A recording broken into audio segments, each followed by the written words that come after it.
All sports, all plays. All sports, all plays. All sports, all plays. 365, we're making up plays. We're talking the game, get you to the days. We're high in the court, the dime in the lane. Variety topics, living the same. All presentation, sports information. Hitting the airways, taking the nation. All sport, all plays, like working your faces. Grace at the field, so tie the laces. All sports, all plays. All sports, all plays. All sports, all plays. All sports, all plays. 365, we're making up plays. We're talking the game, get you to the days. We're high in the court, the dime in the lane. Variety topics, living the same. All presentation, sports information. Hitting the airways, taking the nation. All sport, all plays, like working your faces. Grace at the field, so tie the laces. All sports, all plays. All sports, all plays. We on top of our game. All sports, all plays. All sports, all plays. All right, welcome to the ASAP Afternoon Blitz. I'm Chris, joined by Greg. Should be another. I'm expecting another great day of baseball here. They're kind of calling this opening day as well. I guess since it was short yesterday, they're having two opening days. Yeah, opening day number 2. It went good yesterday for me.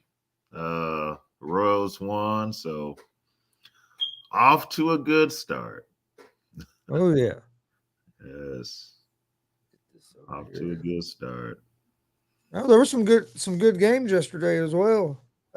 Royals looked good. I was surprised about the Padres. Yeah. That surprised me. How good they looked, because I thought it'd take them a few weeks to get going with the new manager and Tatis Jr. being out and stuff. But man, they pounded the ball last night. Yeah. But then D-backs came back and ended up winning that game, didn't they? Yeah, they came back and won. Yeah. But the Padres did surprise me. They looked better than what I thought they would. Yeah. I'm looking at the line right now. I was trying to see where Darvish went 6 innings, 4 walks, 3 strikeouts. So that's decent from him. He gave up no runs, no hits. I'm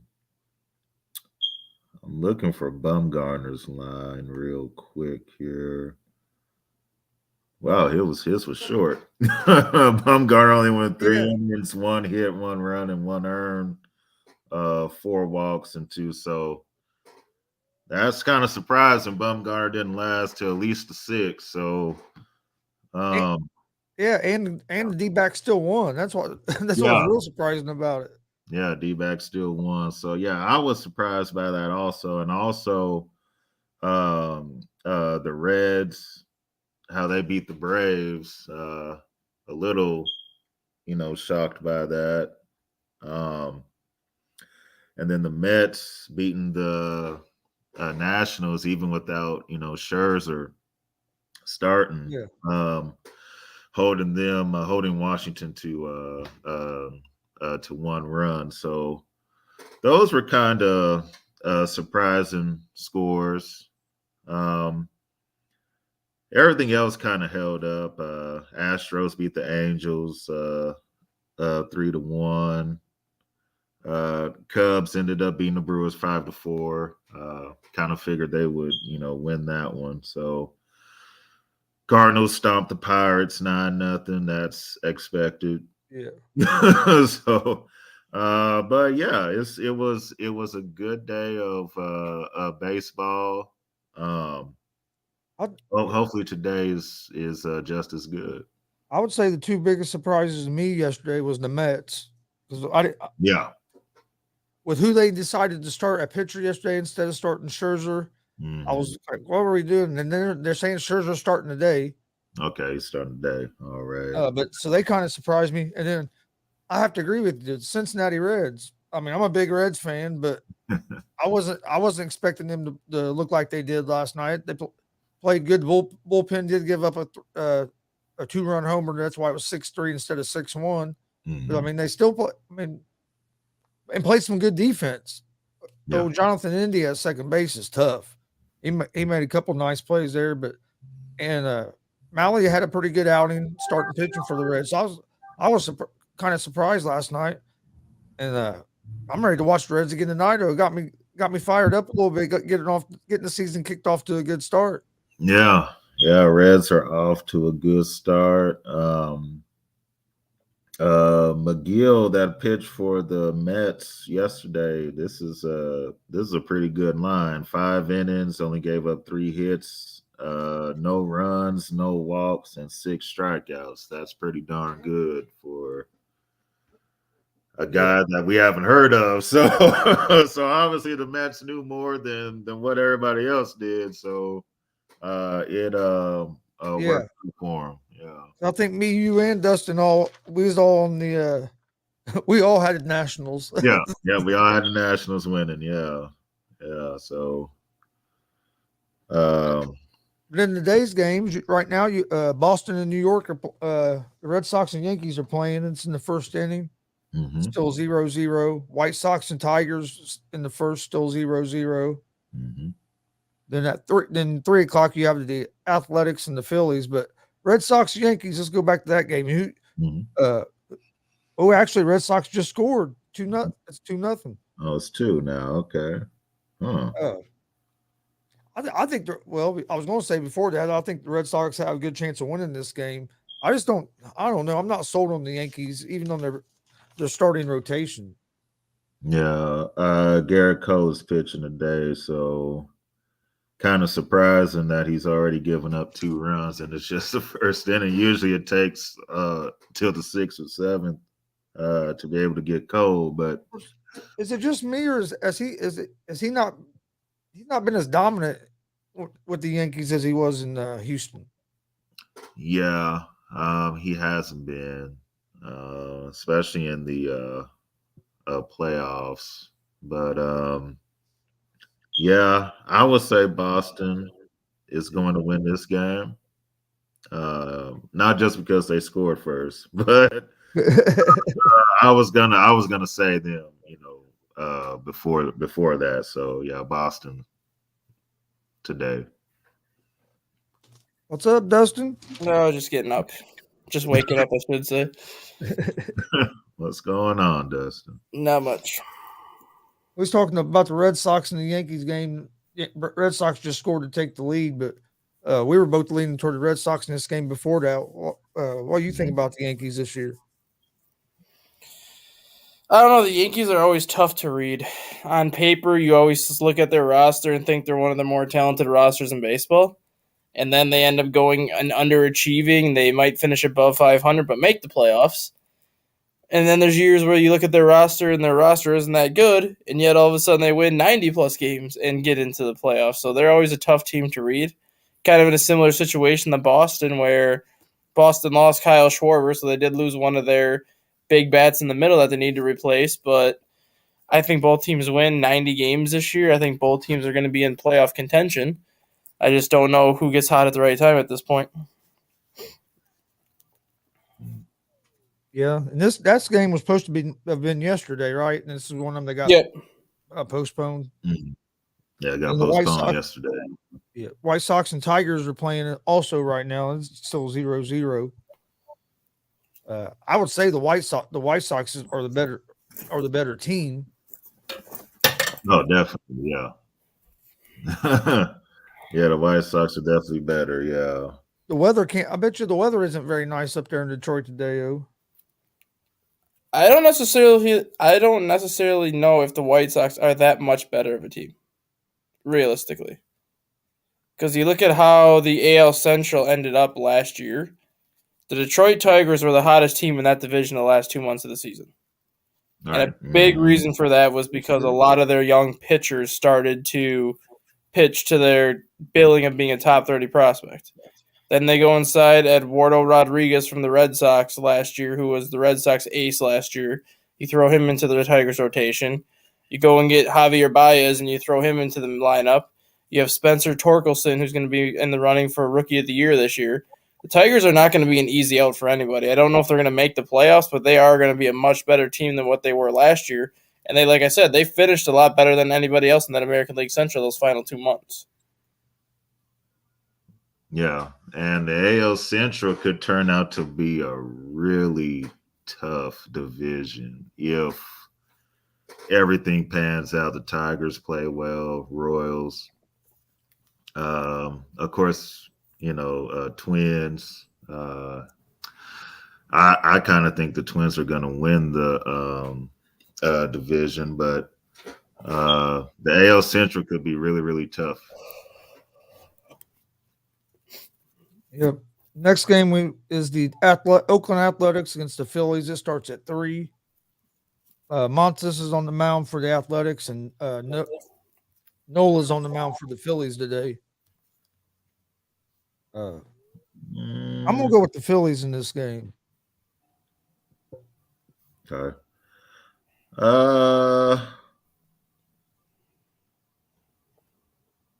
Oakland. Going with the A's. Yeah, I'm gonna go with Oakland.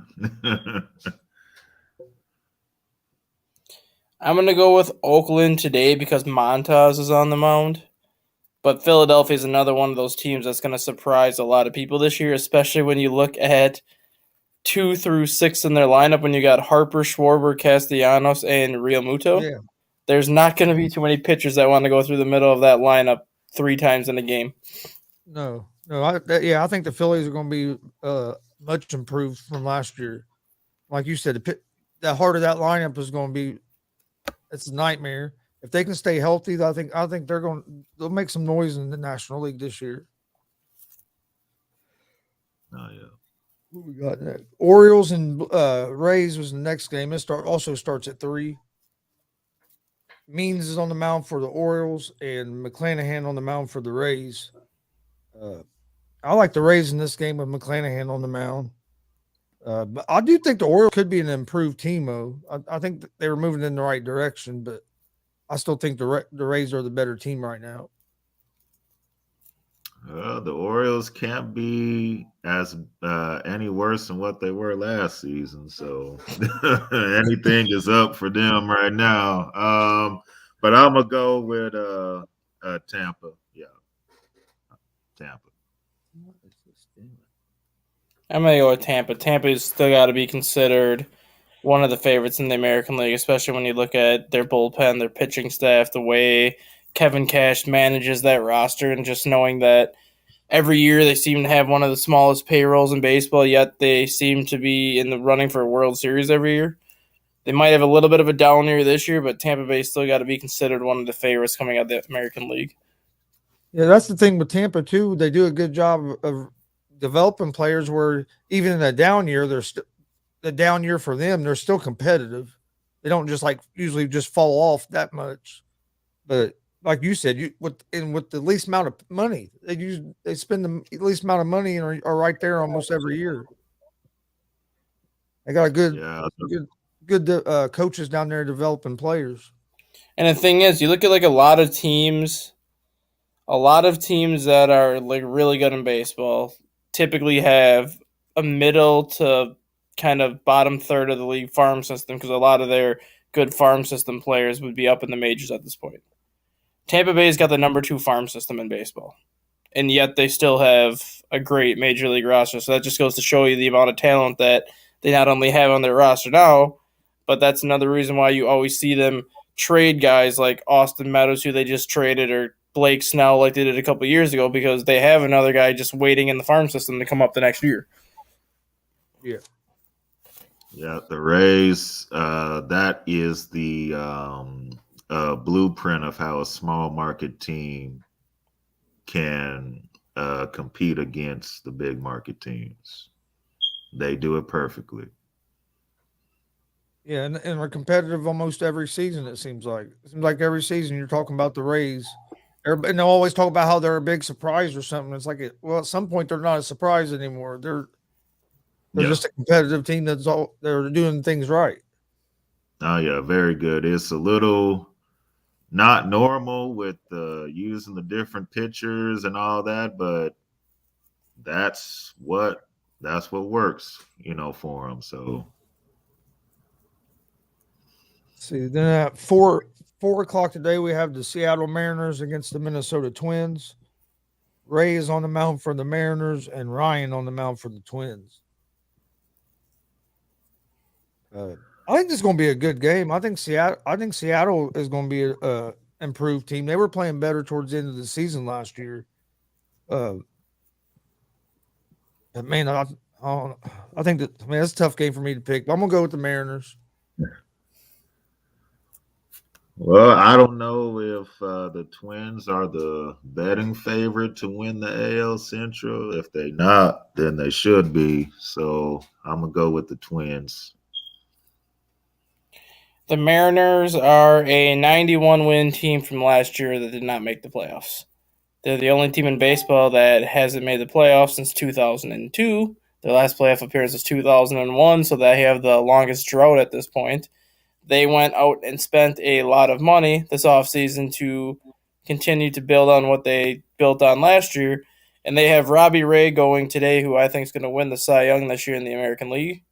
I got to go with Seattle mainly because I was very surprised with how well they played last year, and I don't see them taking a step back. I think they build off of what they did last year and finally put an end to their playoff drought this year. If they can be a little better offensively this year, with their pitching, they're going to be a big problem. That was some of their problem last year, was just scoring runs.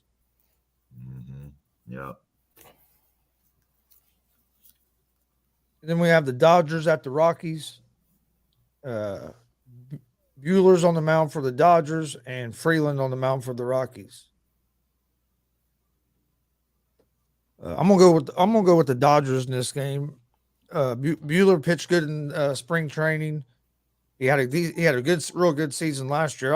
I think the Dodgers are going to take the Rockies today, but the Rockies last season was a lot better home team than they were away. So I'm gonna go with the Dodgers.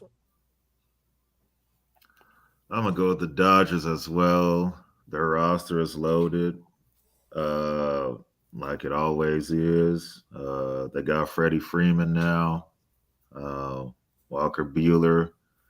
I think he's one of, if not the best pitcher in baseball. So Dodgers will win today. Dodgers. Dodgers are still the standard in the National League. Even if they didn't win the World Series last year, they're still the standard in the National League. Oh, yeah. Yep. And then Marlins and Giants are next. Alcantara on the mound for the Marlins. Webb on the mound for the Giants. I like the Giants here with Webb on the mound. Webb had a solid season last year. I look for him to build on that this year. And man, I don't know. Just Marlins seem to find ways to lose games. So I'm gonna go with the Giants. I'm gonna go with the Giants as well. Just like you said, Chris Webb had a great year last year. I think he's going to build on that too. Marlins, the COVID year, they made the playoffs, and we were thinking, oh, maybe they're going to turn the corner, and then they had the season they had last year. So, I'm gonna go with the Giants. I'm going to go with the Giants because I think Logan Webb is going to be in the running for the Cy Young this year. Logan Webb has got nasty stuff. I don't know if you've ever watched him pitch, but he's got unbelievably nasty stuff. Marlins are always going to be competitive because of their starting pitching alone. We saw that during the 2020 COVID-shortened year, which is why they got into the playoffs, and then they beat the Cubs 2-0 because of their pitching. So we know their pitching is good enough to keep them in games. They did spend a little money on their offense this year to make that better. So I need to see how their offseason acquisitions offensively help that team. I think they'll be improved, but I don't know if they can get back to the playoffs quite yet. Next game, New York Mets at the Washington Nationals. Scherzer's on the mound for the Mets. Gray on the mound for the Nationals. The Mets surprised me yesterday because I thought the Nationals would win that game yesterday. But they're saying, I guess Scherzer's hamstring is doing well. He's supposed to start today. Oh, thank God. So I'm going with the Mets. Yeah, Mets. Scherzer starting. Washington, they couldn't score on. I already forgot his name. McGill. McGill, yeah, they couldn't score on him yesterday, and we didn't even know who the heck he was. And so now they're going up against Scherzer, so it's gonna be a long day for the Nats today. So Mets. This is the game that I've been waiting for. I wanted to see Max Scherzer go up against the Nationals basically since he was traded last year. I wanted to see him go up against them. And now that he's back in the American League East, you could legitimately see him face the Mets or face the Nationals 5 or 6 times this year, depending on how the series pan out this year.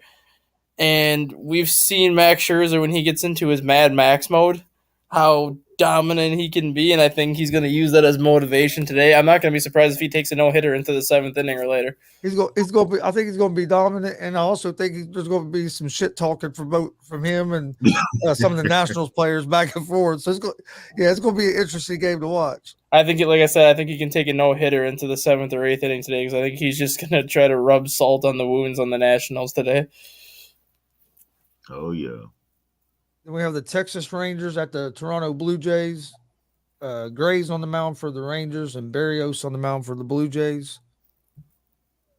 Get your popcorn ready for this game. That's all I'm going to say.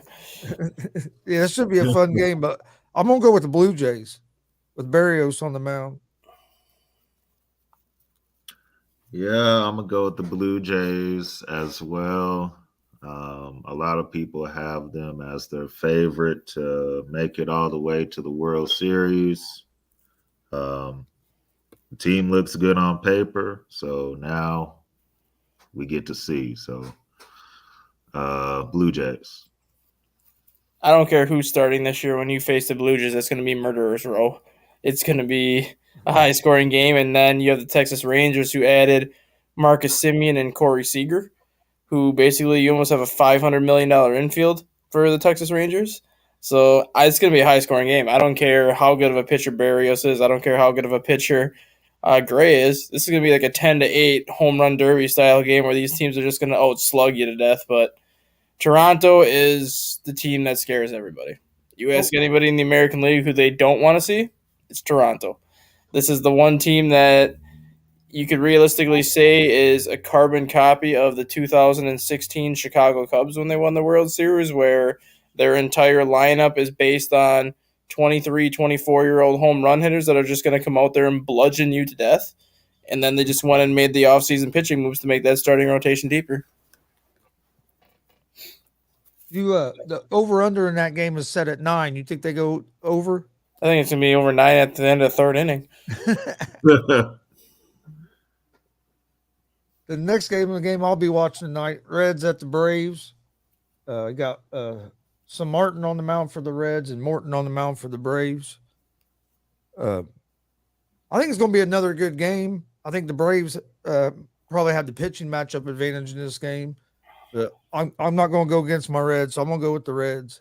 They looked good, pretty good yesterday, and the bullpen did give up a home run, but other than that 2-run home run, they were able to manage the rest of the game pretty good. Yeah, the Reds looked good yesterday. But I'm going to go with the Braves today. Charlie Morton, pitching. So the matchup favors them. So Braves.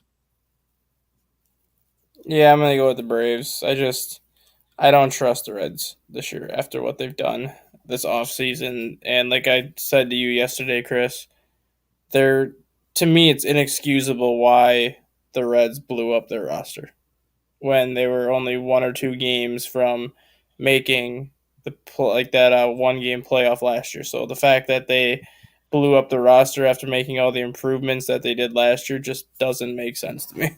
No, it didn't make sense to me either. And what worries me is our pitching now. I don't think we're gonna have enough pitching. Because they made the playoffs in 2020. Granted, Yeah. that was still the COVID shortened season, but they still made the playoffs in 2020. And then last year during the full season, they didn't make it in, but they got off weren't to a that good far off. start.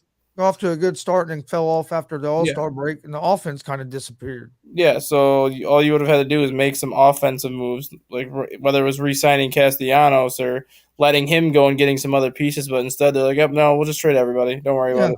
We're gonna get rid of Suarez, Winker, and Castellanos." It's like Get rid I of think Sonny, get rid of get maybe rid of one- Sonny one of them Gray, or get rid something, of not all Wade of them. Miley. yeah. Then Houston Astros at the Angels. Dorsey's on the mound for the Astros. Detmer's on the mound for the Angels. I don't even know who either one of those guys are. No, because those aren't the names. They ain't the names I had that it was starting when I had it was going to be Gurriel against Sandoval. Is it Angels and Astros? Yeah. I got Jake Odorizzi. Yeah. Against, I got Jake Odorizzi for Houston and Reed Detmers. Okay. Yeah, they must have changed it because last night when I was doing some research on some of these games, they had Sandoval was starting. Yeah, they got Odorizzi starting today for. They're starting it. Yeah. That's why I'm picking Houston because I have no idea who the other pitcher is. No. At least I know what I'm. At least I know what I'm going to get out of Odorizzi. And Houston was able to beat the Angels last night with Ohtani. Yeah. On the mound. So. And at least I know what I'm going to get out of Odorizzi, so I'm just going to go with Houston. Yeah. Yeah, Houston. Yeah. Well, that's what I was looking. So I was looking at my notes. I'm like, they make the same pictures I wrote down. And then the last game is the Padres at the Diamondbacks. Manaea on the mound for the Padres and Kelly on the mound for the Diamondbacks.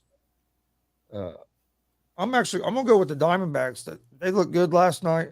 Padres did surprise me. I think they played a little better than what I thought they would with some of the changes they made and injuries and stuff. But I'm gonna go with the Diamondbacks with Kelly on the mound. I'm gonna go Diamondbacks as well. I think they keep the momentum going from last night. So Diamondbacks. I'm actually going to go with the Padres mainly because I think Sean Manaea is going to have a lot to prove in his first start with San Diego. And I think he's going to kind of go, this could be the best start he puts up all year. So I think it might be just one of those, like when the Cubs traded for Jose Quintana back in 2017, his first start, he goes and gives up 3 hits and strikes out 13 in 7 innings. So I think it could be like similar to that where Manaea just comes out and dominates the Diamondbacks for 6-7 innings. Was Manaea with the Mariners last year? Oakland. Okay. Yeah, Oakland. Yeah, that's right. Yeah. Mm-hmm. Yeah. I remember he killed me a bunch last year in a couple parlays I bet on, and I bet against him a couple times. Like that wasn't smart.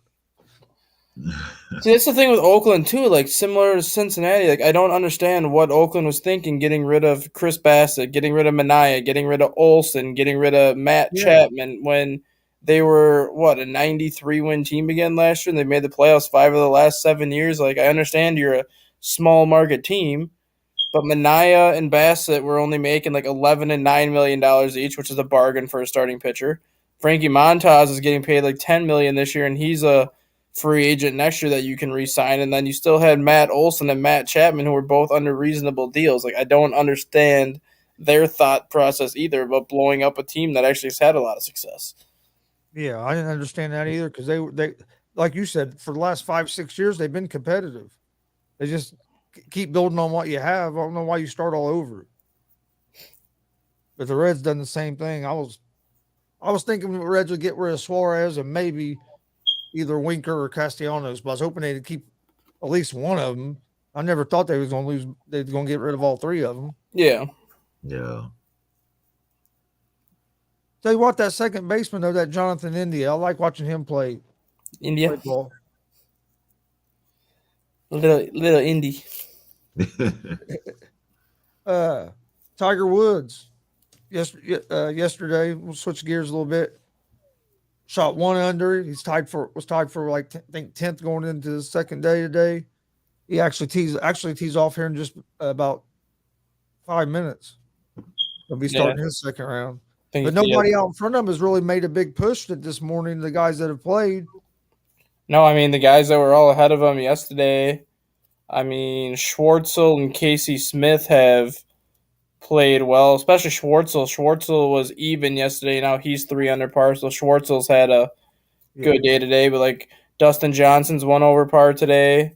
And other guys, like, 2 over par today. So, I mean, all the players in front of Tiger Woods have not played that well today, which kind of goes to what we talked about yesterday. You leave that door open for him to make the cut, it's going to be a mental battle just as much as it's going to be a battle of skill. And right now, he's only 2 or 3 shots back. Yeah, we've seen him make up 5 shots on 9 holes before. So 3 shots to be made up in 3 days is nothing. All right. And he very easily yesterday could have finished at 3 or 4 under par. Mm-hmm. Yeah, he had a couple birdie putts. But one that rolled all around the hole and popped out, and then just a couple mistakes where he made a bogey where most time he wouldn't. I mean, he could have been 3 or 4 under and been right there, almost being in the lead. I think he's in a perfect spot where he's at right now, especially if he plays well today. He's going to be going into the weekend probably if he plays plays like he did yesterday today, he'll have a good chance of being in the top 10 heading toward the weekend. Yeah. Mm-hmm. Yeah. Tell you what, this is big for golf because it's crazy how many people are watching golf. I know guys that never watched golf and was watching it yesterday just because Tiger was playing. Yeah, the ratings are up 375% yesterday just because Tiger was playing. Wow. And the weekend numbers will just go up especially Saturday and Sunday when more people are off work. And there's no March Madness. There's no unless you're watching baseball. There's nothing that's really going to be going on Saturday. Like their ratings tomorrow, if he makes the cut, are going to be through the roof. Yep. The only big event you really got going on tomorrow is the UFC, but that's not till tomorrow night, so that's not going to affect the golf. Nope, and then Sunday too. I mean, you have Sunday night baseball and you have some other stuff in baseball, so golf will be center stage all day Sunday. I mean, I watch NASCAR on Sunday, so I mean, I watch that during the day on Sunday, but people that don't watch NASCAR, golf's going to be center stage all day Sunday, all day Saturday. So if Tiger Woods does make the cut, golf's going to be enjoying themselves this weekend. I'll be pretty much watching golf most of the weekend, golf and baseball, until I got a couple of wrestling shows I'm doing this weekend. So until I go to them and set up, but yeah, it's going to be back and forth from the golf and the baseball, especially if Woods stays up there in contention. Because man, it gets to Sunday and he's in contention. Everybody's going to be watching. Everybody's will be watching. And realistically, I don't even think he has to be in contention. If he just makes it to Sunday, or if he just makes it, like we said yesterday, if he makes the cut, it's going to be considered a win for him.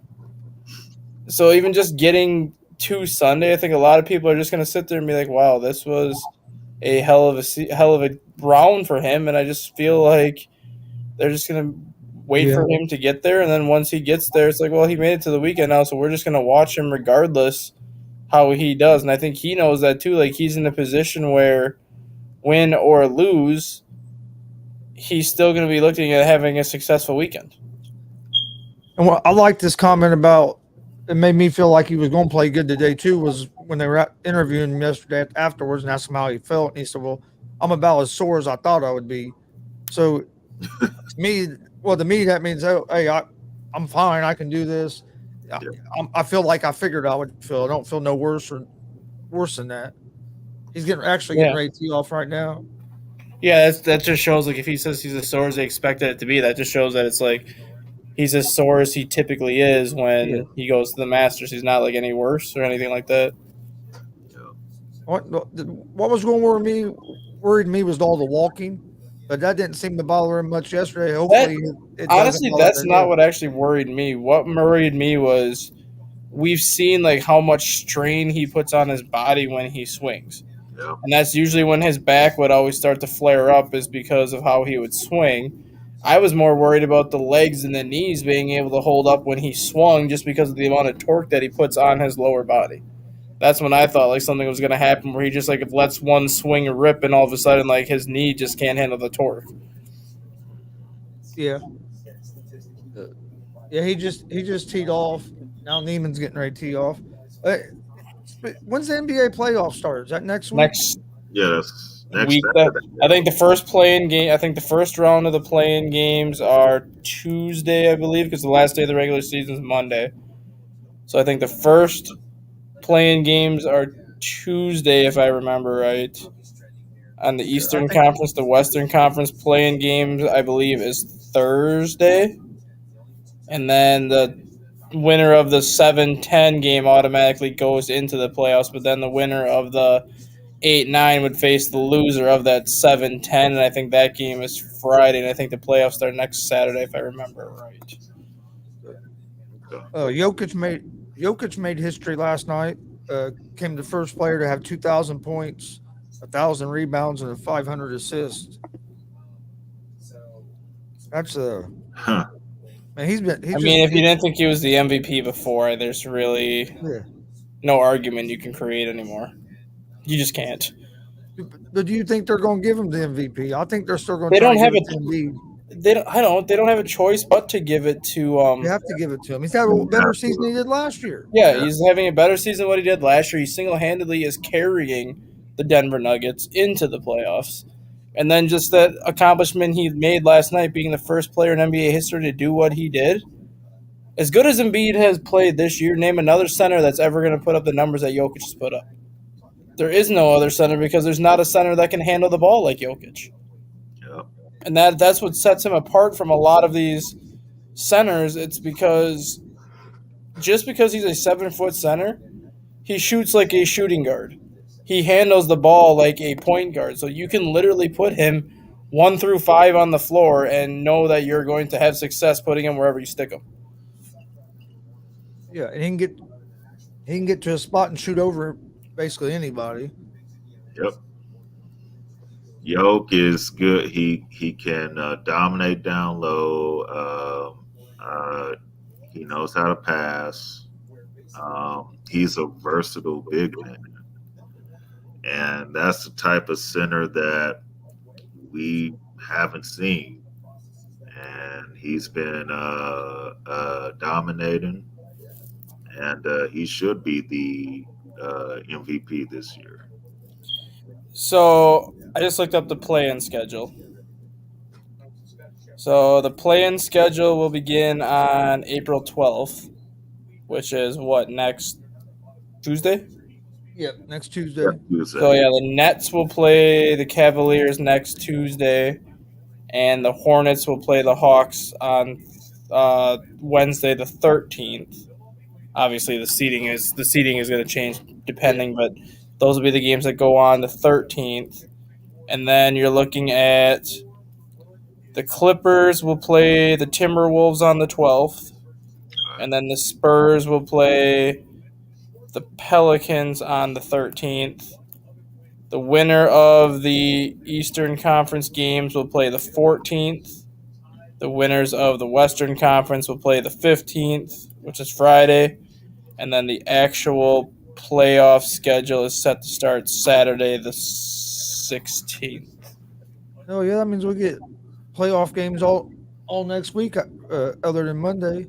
Yep. Yeah, the only teams that will not play the 16th, obviously, are the ones that are in the play-in, so they will go to the 17th. But the actual playoffs itself start the 16th, but the play-in starts the 12th and will run through the 15th.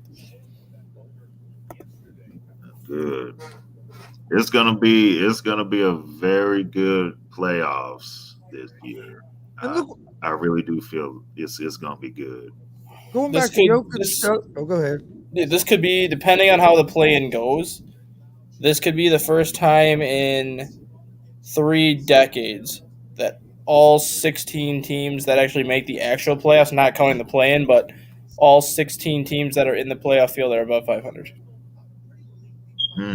Because right now, everybody in the Eastern Conference is going to be 500 or better, regardless what happens. And then New Orleans at the 10 and San Antonio at the 9 are under 500.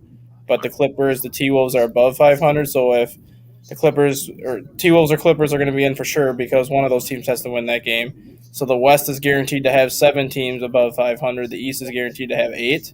So if the 8 seed or the 7 seed wins the play in there, you're going to have all 16 teams be above 500, which hasn't happened since I think 2001. You could get some interesting matchups too, especially with like the Nets being such a low seed because they're going to be in the play-in and they make it through that play-in and get in the playoffs. That's going to create some tough matchups having to play them first round. Well, that's the thing. Like, Brooklyn can pretty much do what they want at this point. And what I say about that is they're going to be in that 8-9 matchup where they technically they have to win, but they don't have to win, I guess. Because Still have a chance if you don't. if they lose the 8-9 matchup, they still have another game. Mm-hmm. So you look at that side of things. Brooklyn can ultimately decide who they want to play. Do they want to play Milwaukee in that first round, or do they want to play Miami in that first round?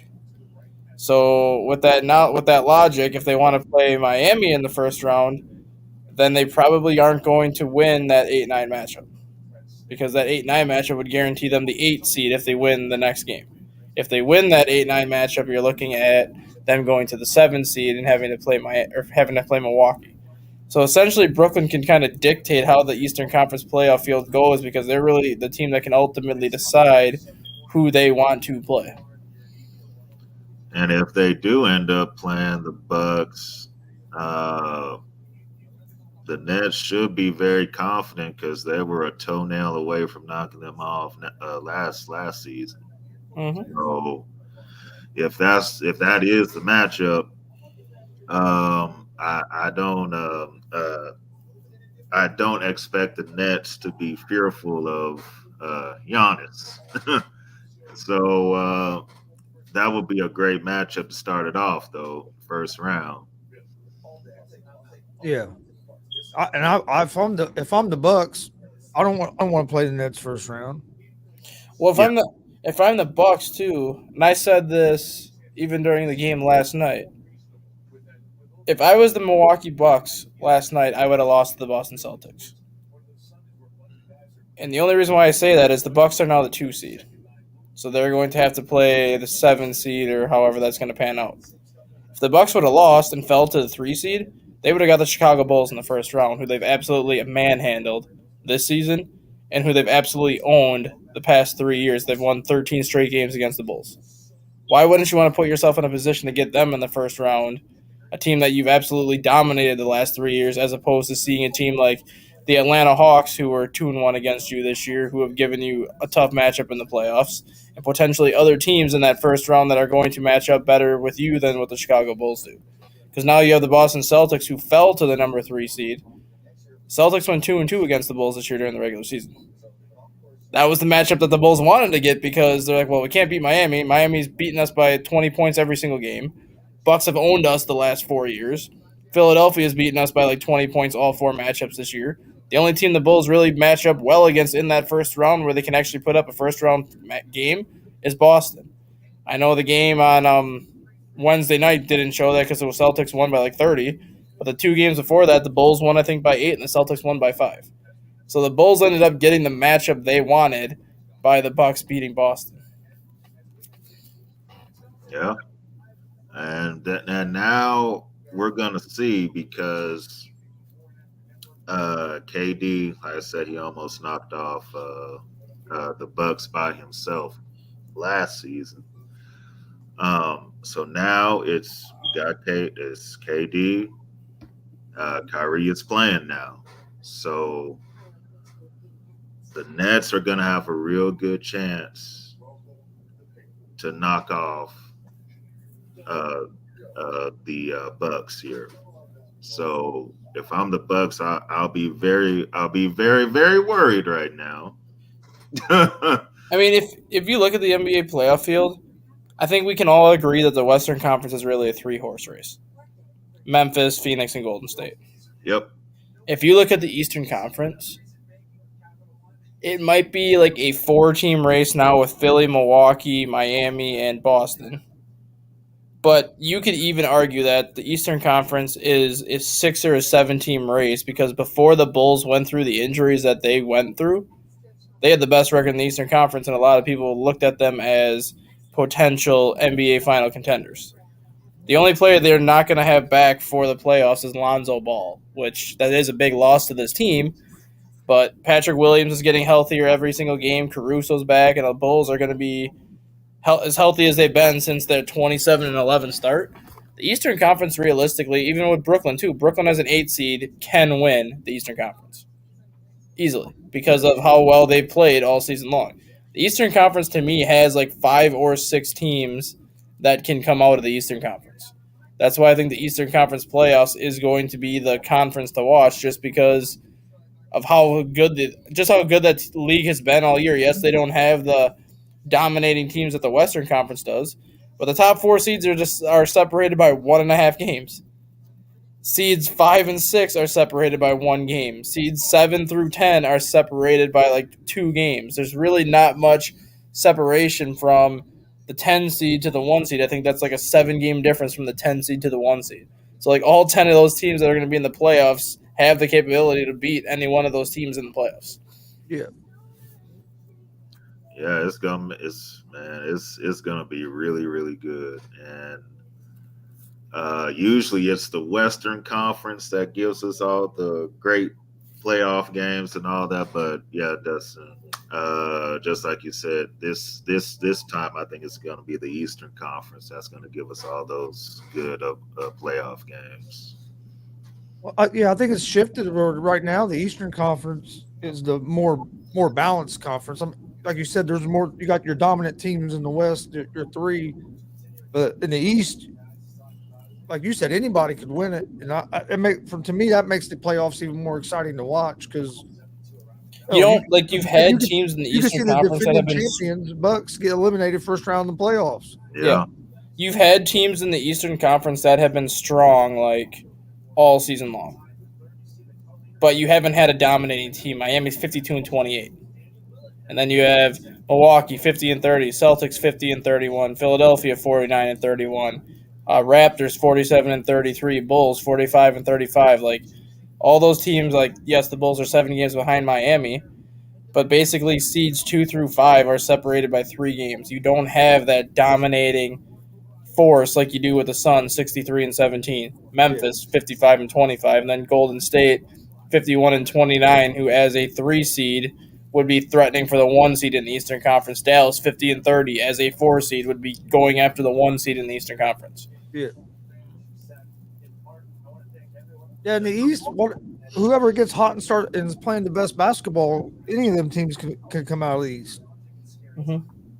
The only 3 that I don't think can are Cleveland, the Hornets, and Atlanta. But the other 7 in the Eastern Conference, I think, can legitimately come out of that conference.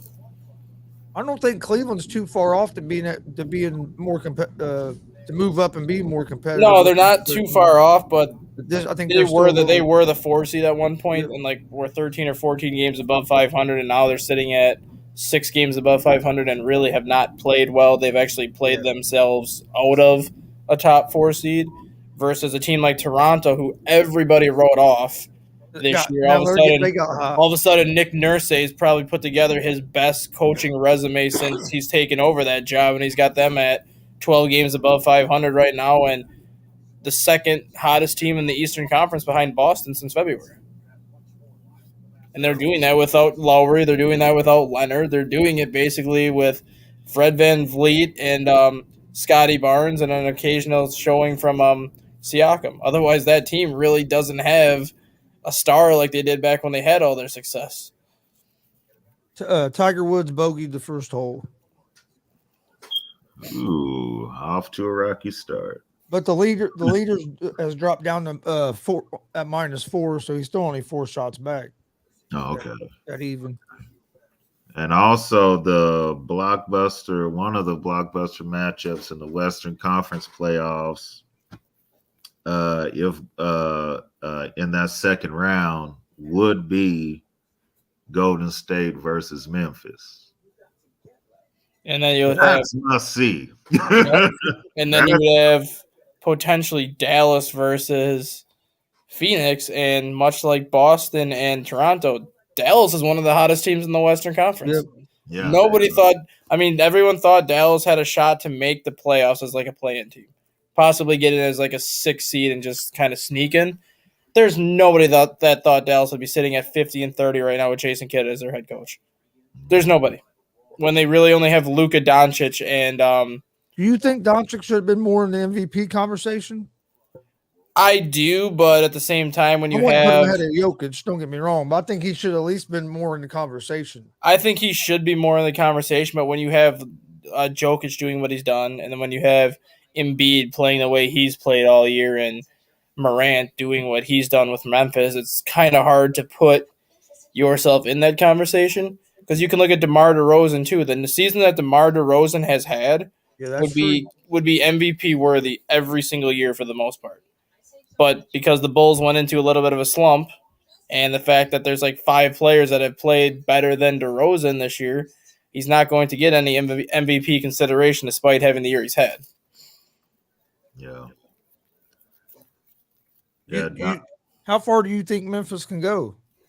I think I said this on the morning show before I went on vacation. I actually picked Memphis to come out of the West.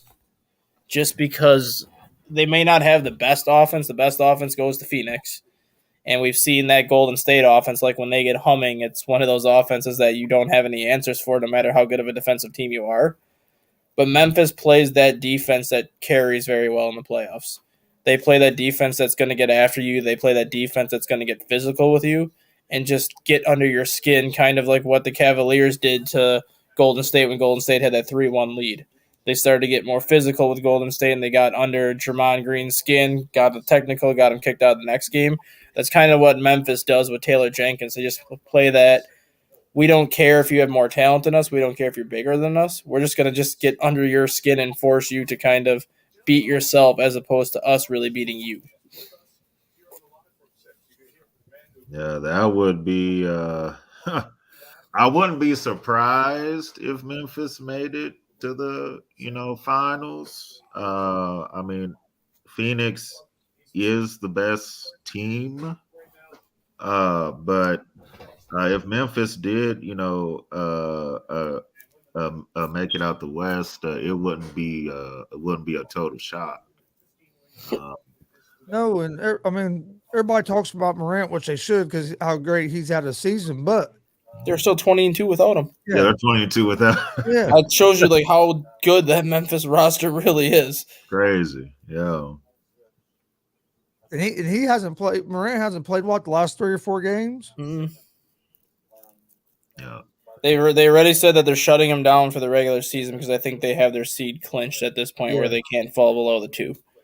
It was was it knee soreness? Yeah, like knee stiffness, knee soreness. Kind of what Zach LaVine's had to go through like the last month where he'll look good for a couple of games and all of a sudden his knee will bother him, so they sit him down for 2 games, get the swelling down, they put him back out there. Tiger's tee shot on the second hole went right in the damn bunker. Ooh. It hit short of the bunker and rolled in. The weather does not look ideal there right now, though. I think it said 64 with like wind and rain. Yeah. But yeah, that Memphis Golden State, if that is the matchup in the second round, that's definitely going 7 games. And every game is going to be good. Oh yeah, it'll be a fun one. That and like if we get the Nets and the Bucks in the first round, or even the Nets and the Heat, I think it's going to be a good series. Oh yeah, that will. The Heat necessarily don't have that one big star, but they got a group of players, and Oladipo getting healthy as is going to be another weapon that I think is really going to help the Heat as well. They have the most underrated coach in the NBA too. Eric Spoelstra, Eric Spoelstra always does a great job, and he doesn't get enough credit for that. I never understood it because like Tyronn Lue, he coached LeBron, got a championship with LeBron, and everybody talks about how great a coach and stuff he is, but when LeBron left Miami, nobody gave Spoelstra that respect. Look and he's took teams without big stars. He makes them real competitive, and have a chance in the playoffs. Yep. Even in the COVID year, they made the finals. Everybody thought they were going to get swept or lose in 5 games. They still made it a 6-game series against a Laker team that was more talented, than they were. So, or then even the Heat and the Sixers, if they end up playing each other, it's going to be. I mean, oh yeah, that's going to be good. a lot of good games. Yeah. Where in the West, I think there's a few matchups, but at the top. But other than that, I think the first round of the Western Conference is going to be very boring.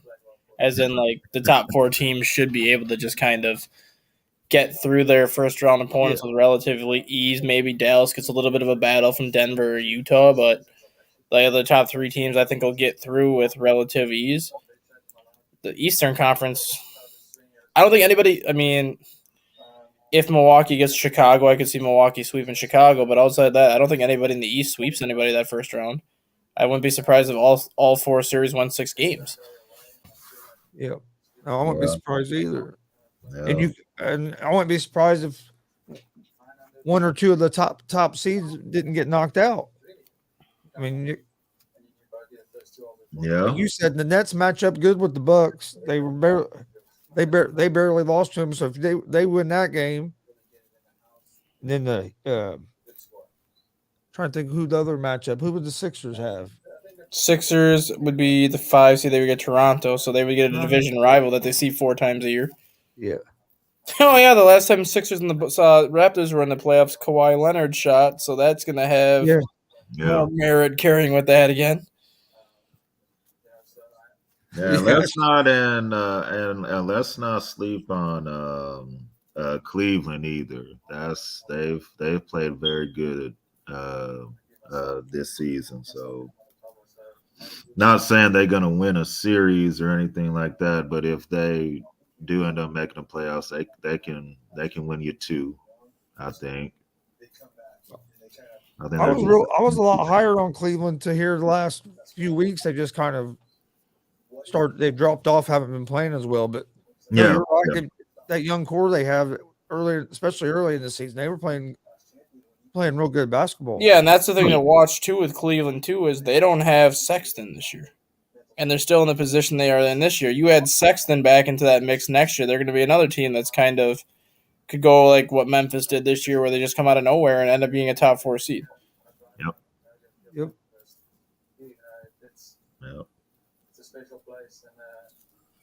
Another thing I meant to ask you this when we was talking about baseball, so let's go back to it for a minute.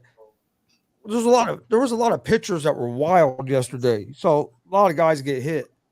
How much does the shortened spring training, do you think, how much that have to do with it? I think that's a bunch to do with it. A lot.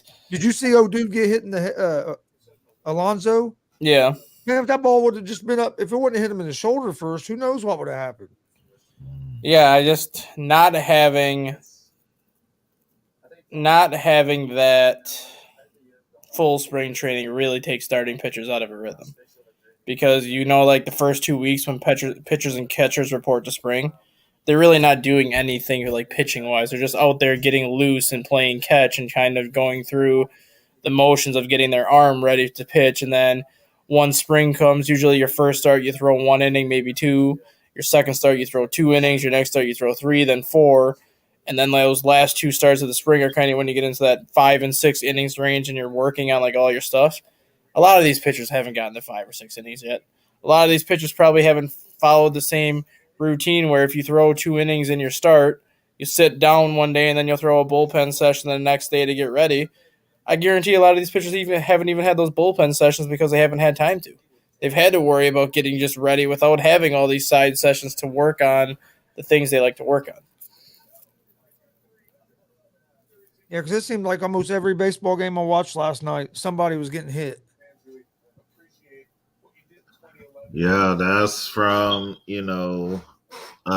shortened spring training and some of those weather. I mean, the weather being, cold. So you're gonna see that for the first few weeks. So until the pitchers start, getting back in the groove.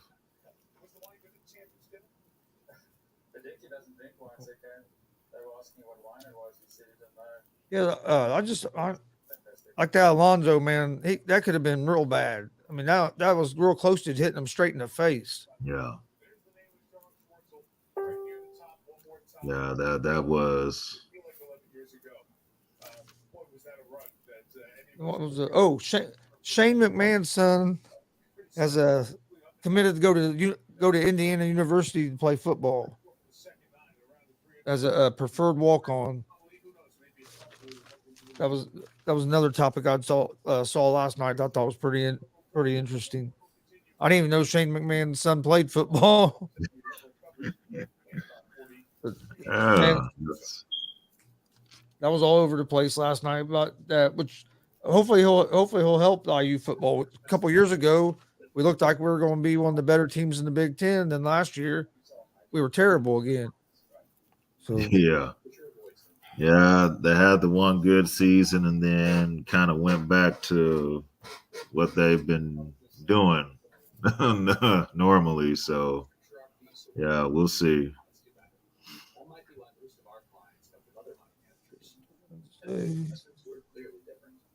Oh, what was your big takeaway from the opening day yesterday, Dustin? You have any big takeaways from it? I don't know. Opening day is always interesting because you see a lot of storylines that you want to follow, but then again, you also have to remember that it's only one game and there's still 161 games that need to be played after this. I guess I'm more surprised how many fans actually showed up to support it. Not because they don't want to watch baseball, but more so after what the commissioner and everybody put the fans through this offseason and then kind of putting everything together last minute and so condensed. I'm surprised they had the amount of fan support they did. Obviously, teams like the Braves, because of their World Series celebration, you knew they were going to have fans, and Wrigley Field's always going to have fans because it's Wrigley Field, same with Fenway and places like that. But for the most part, a lot of the stadiums had very good attendance yesterday. And yes, opening day typically is your most attended baseball game of the year, especially if you're a team like Baltimore, Pittsburgh, or Miami that typically doesn't do much after opening day. But just the fan support itself, I was surprised they had as much fan support as they did yesterday. Yeah. That just shows that, people love baseball. The fans love, watching the game and, cheering on their team. My biggest takeaway was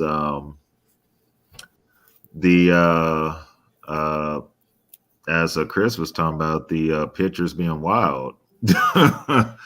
It's not something you normally, see, but we kind of figured with the shortened spring training that you would see some things that you wouldn't normally see. So pitchers being wild was one of those. So that's my opening day take. But while Chris is gone here, Dustin, did you read that article on ESPN about Freddie Freeman and Acuna? Kind of got into it. I did. Okay. And yesterday I kind of said I don't believe any of that because all you ever hear from anybody is how beloved Freddie Freeman was in that organization, how beloved he was in the community, and just kind of the type of person that Freddie Freeman meant to the organization. Mm-hmm. But when that came out, I didn't really buy that just because I'm like, well, everyone that's ever talked about Freddie Freeman has had nothing but good things to say about him. So for that to come out it kind of surprised me. But then the more I thought about it, and going back even like a couple weeks ago when Matt Olson was signed, I do believe Ronald Acuna more, just because if you listen to Freddie Freeman's comments when he ended up finding out that Matt Olson got traded to Atlanta, he basically said he was blindsided by the Braves and told Atlanta that he would take less money to stay in Atlanta.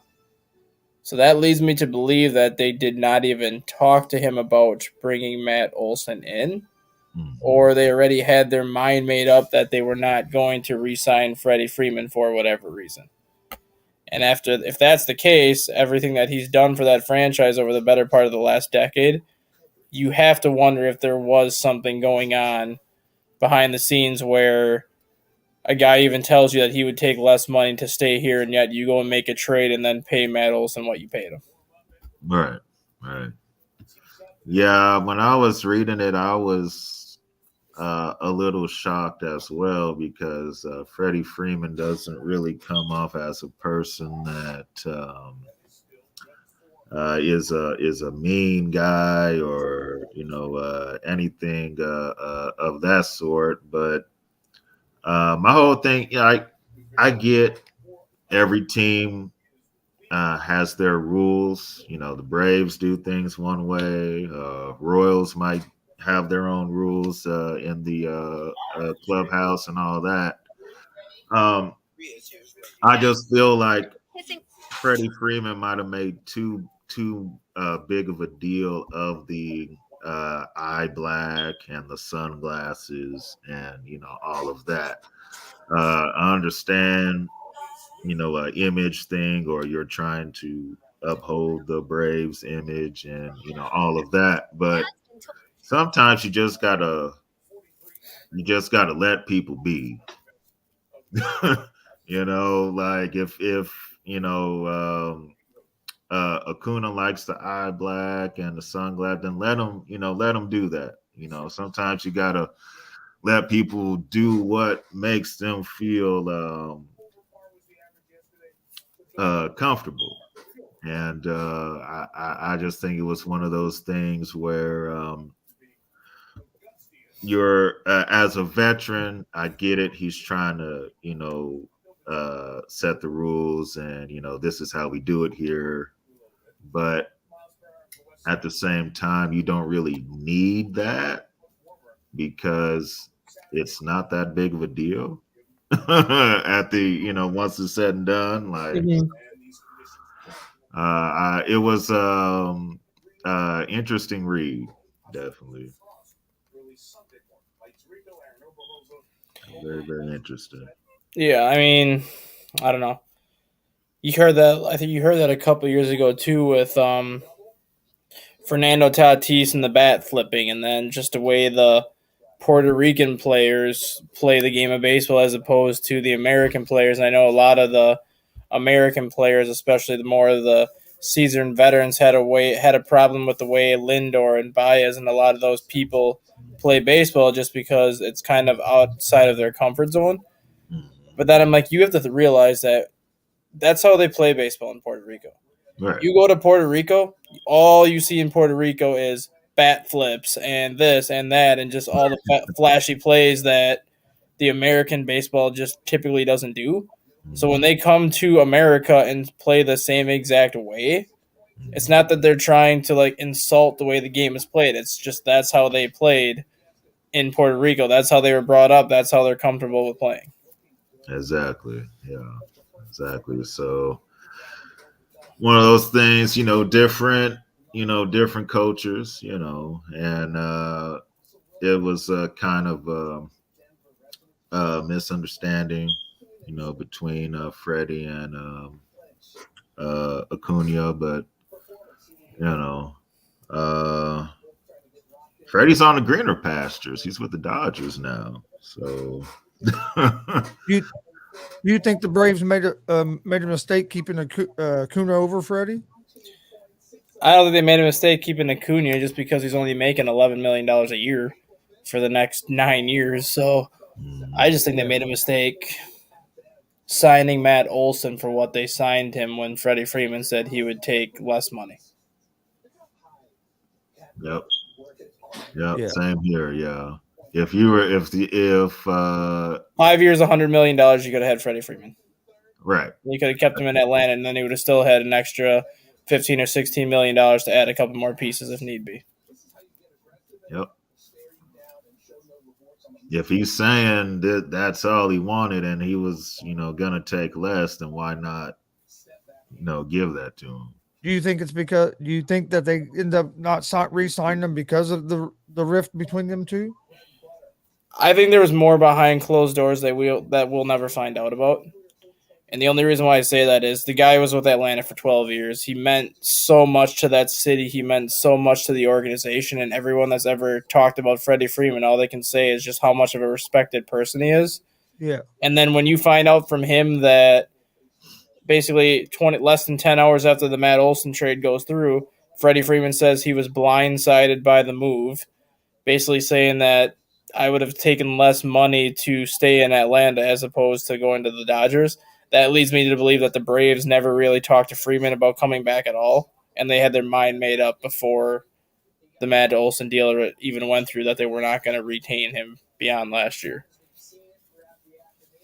And the riff was probably part of that reason why they went ahead and let Freeman go. You don't want that kind of energy for the whole season. Yeah, it can spread through your clubhouse. Yeah, because it spreads, right? So, and it worked out. Last season they won the championship, but yeah, it's better to just go ahead and let one of them go and start off fresh. Mm-hmm. All right, we got. If I may ask, what y'all think will happen with the Tennessee Titans' old head coach Jeff Fisher in the USFL on the 18 in their first game? Oh, what a shot by Tiger! Ooh. I didn't even know Jeff Fisher was coaching the USFL.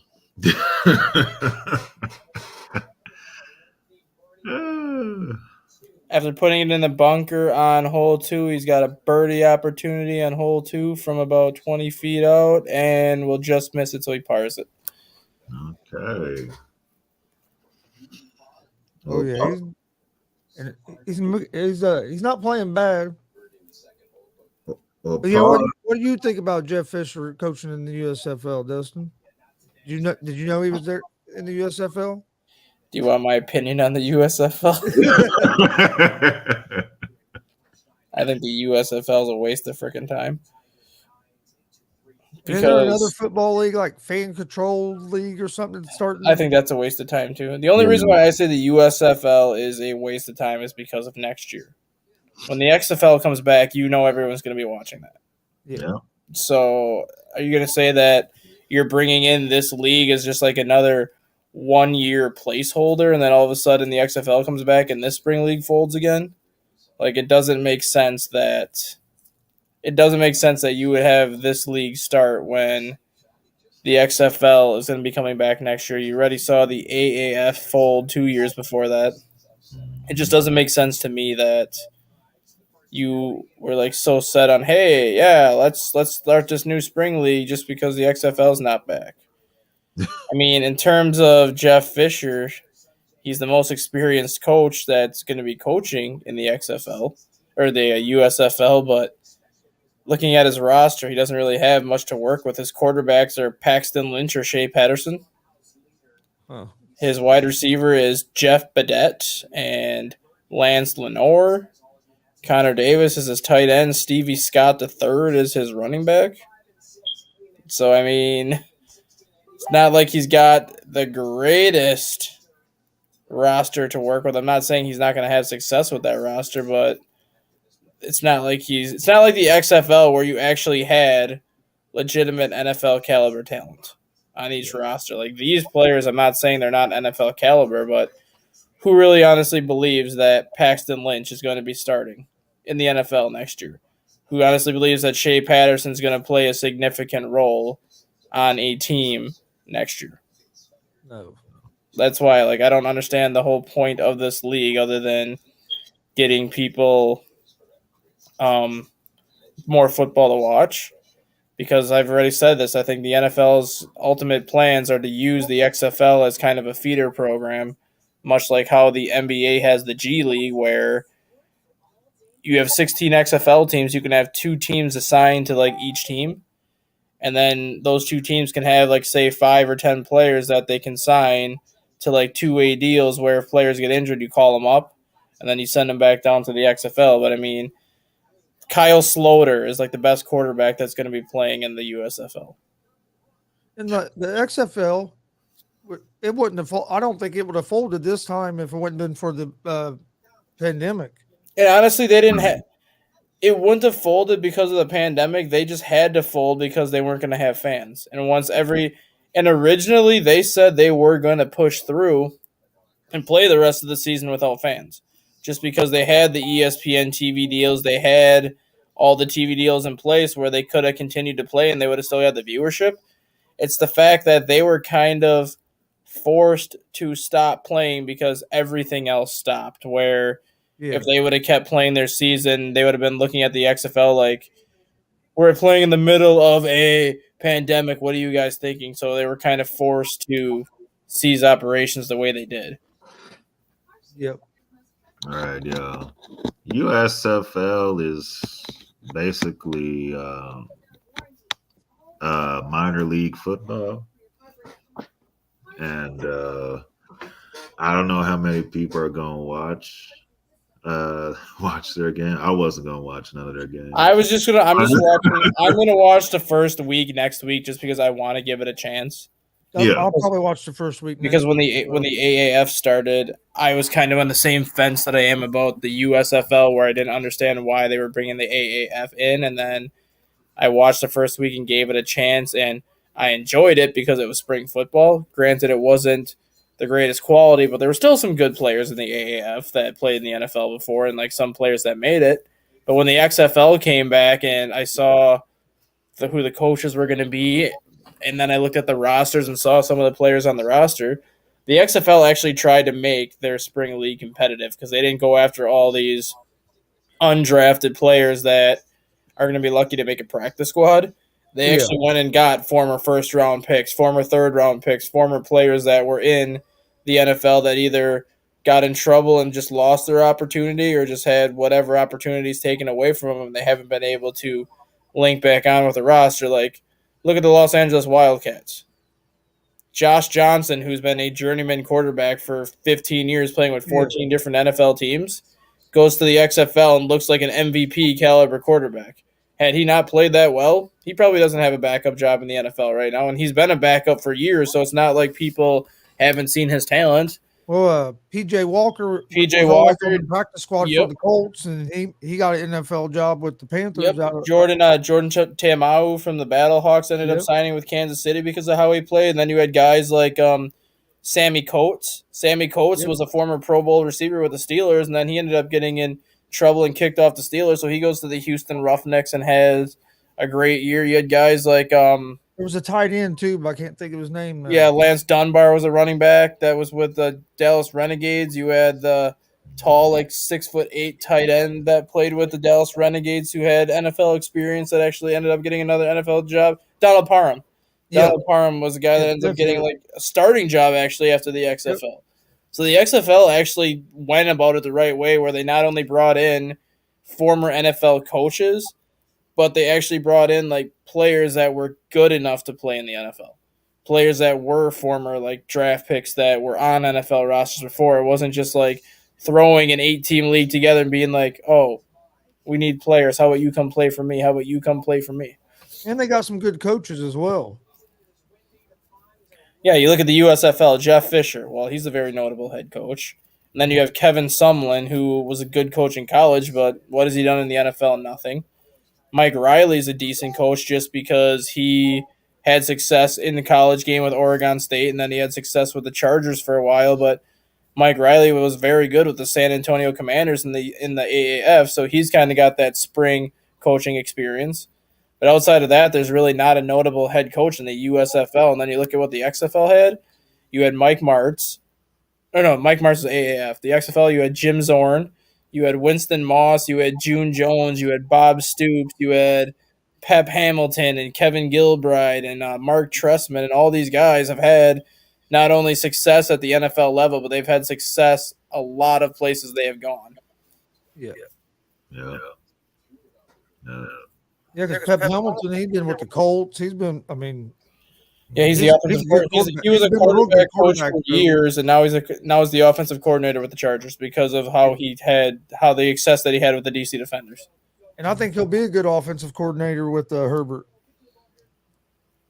Oh, that's in the water. Yeah, definitely. Who hit it in the water? I don't know. It was somebody that was yelling at the TV screen that he was trying to get it to go right, and it didn't go right. I think Jordan Spieth just went in the water. Are you on ESPN? Yeah. Okay, I'm on a different feed. I need to turn it over to ESPN. I was on the feed where I could watch it earlier. Jordan Spieth just went in the water and then put it like 5 feet in front of the green. Yeah. We did have. Oh my goodness!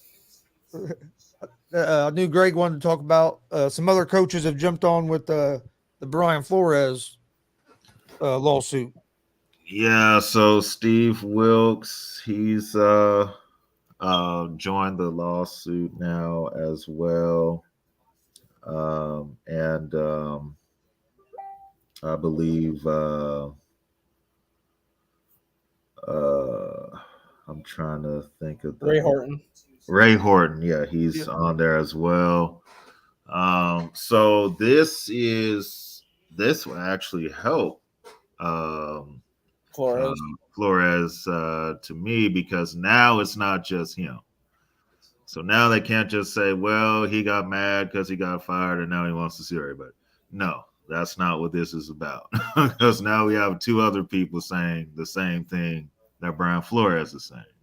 So, and then they had an interview with another coach, or the guy that's got on a different coach got on a podcast and said that he was already hired before they ever interviewed a minority coach.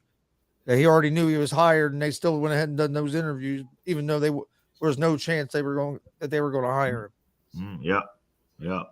I can't remember what coach it was, but I remember reading that yesterday that he said it on a podcast or something yesterday.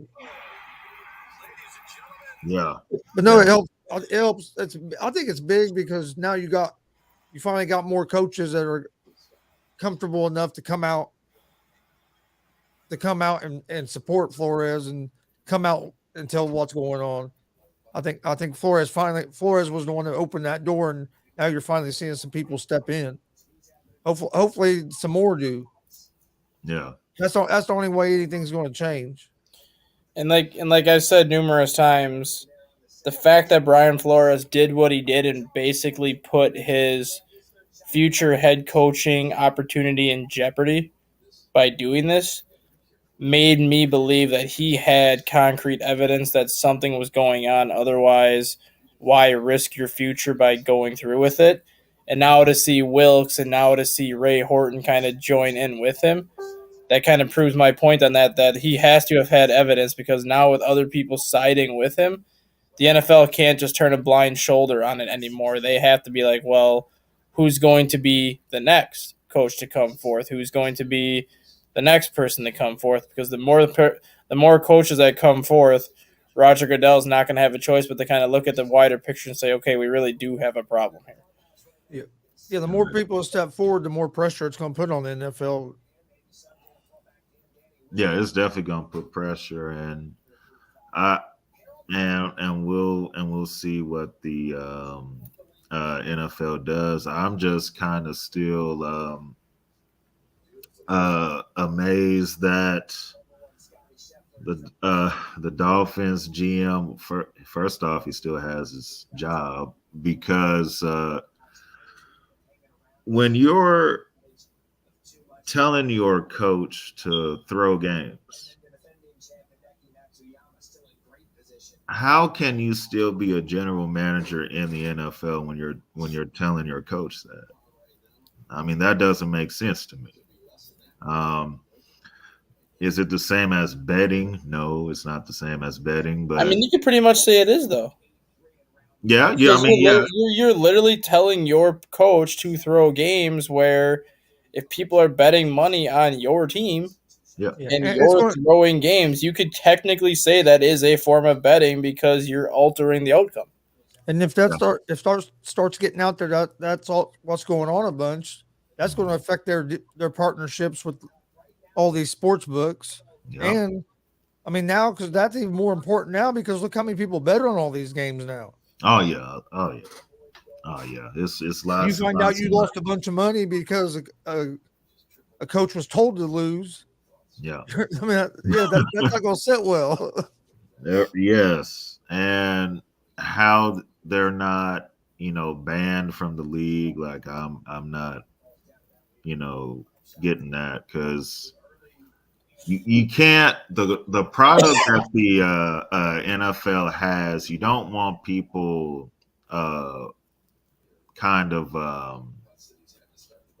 questioning your product. You don't want people saying, "Oh, this is rigged," and that, and all this. So, if I was the commissioner, as soon as that came out, Dolphins would have had a different general manager, because we're not going to be having that here. I think that might still come. I think they're just still doing their investigation and getting everything together. I wouldn't be surprised if some of them guys don't maybe lose their jobs. Because I think it was, I believe it was Calvin Ridley that got suspended for gambling. And I found that interesting, because it's like, well, we can suspend him for gambling, but we can't suspend and or ban a general manager that told his coach to throw games, which is kind of weird. So yeah, Tiger bogeyed hole 3, missed about a 6-foot par putt, and Yeah, he's not playing in the perfect conditions right now. I think they just said that too, that if you had the earlier round, you're fortunate, because they said within the next 2 hours you're going to have 30-mile-an-hour winds. So it's going to be interesting to see how many of these people in that second session today actually do well, or how many of them fall back. yeah. All right, you guys have anything else for today? that was it for me. Yeah, I don't think I got anything either. I'm just looking forward to seeing how Tiger Woods finishes this weekend, and if he does have enough in him to at least make a run. Oh yeah, I'll be flipping back and forth between it and baseball weekend. Other than I got a couple independent wrestling shows I'm streaming this weekend, but other than that, I'll be watching golf and baseball. But I want to thank everybody for watching. Join us Monday at 1 p.m. Eastern. We'll recap how Tiger ends up finishing in the Masters. We'll talk about all the games and stuff over the weekend. But thanks for joining us here on the ASAP Afternoon Blitz, and we will see you guys Monday at 1 p.m. Eastern.